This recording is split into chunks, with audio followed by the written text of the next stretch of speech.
ਓਏ ਚਾਚਾ ਆ ਕੀ ਕਰ ਰਿਹਾ? ਮੈਂ ਇੱਟ ਮਾਰਨੀ ਤੇਰੇ ਸਿਰ ਦੇ ਵਿੱਚ। ਮੋਟਰਸਾਈਕਲ ਚੋਰੀ ਕਰ ਰਿਹਾ ਤੂੰ? यार तू एक गल प्यार नाल भी तो कह सकना है। अच्छा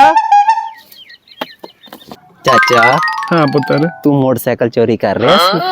हाँ कर रहा सा। चाचा तू रमजान दे महीने मोटरसाइकिल चोरी कर रहा सी?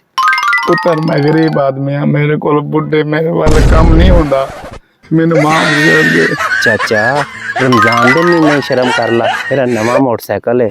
हुण नहीं करूंगा, हुण ना छड़ दे। पक्की गल है? हाँ ले हाँ।